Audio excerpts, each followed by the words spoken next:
Chernobyl 2010. Alors déjà, ce qui est surprenant, c'est la couleur. La couleur qui est très claire, qui est avec des reflets blancs, des reflets presque de gypse, de cristaux. C'est vraiment un vin particulier dans la cave, qui a sa propre vie, son propre rythme, qui est un peu incompréhensible.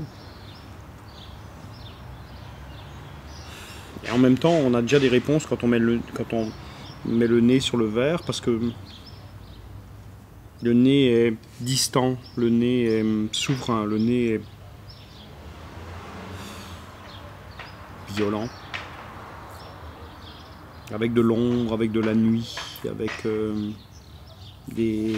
au nez, des grands amers, des choses distantes, austères.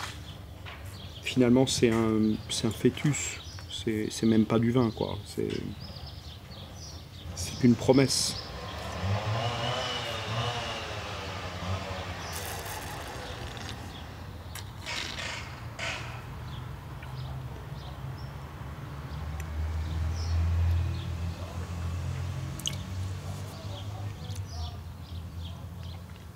Perfection et longueur de l'acidité. Il y a une vibration là-dedans, assez étrange, sur des grands amers, sur quelque chose de la chlorophylle, du menthol, du bois blond, du gypse, de cette humidité, de la profondeur.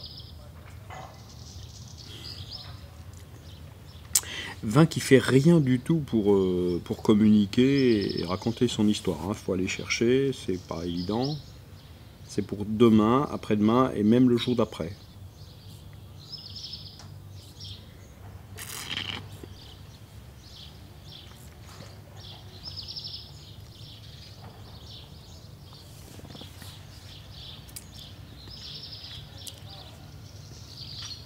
Il y a de la religiosité là-dedans, il y a de la distance, il y a le trait de fusain des grandes œuvres rhénanes, de Dürer, des choses distantes comme ça, des choses un peu millimétriques et en même temps sacralisées.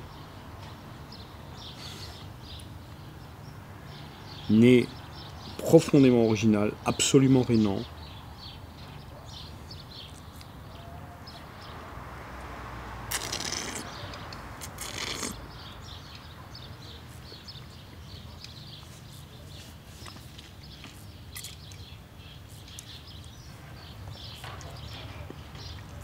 Grand vin, très grand vin, dans sa simplicité, dans son authenticité. Voilà, c'est un truc qui s'avance, vêtu de probité de lin blanc. Avec l'air de s'en foutre, quoi, de complètement mépriser le dégustateur qui cherche, qui essaie de comprendre.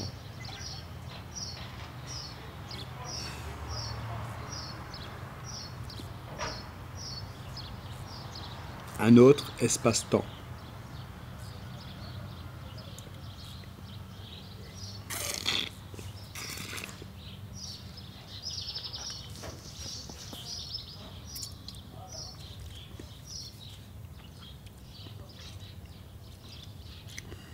C'est ce qu'on a fait de plus profond depuis pas mal de temps quand même, hein, ça.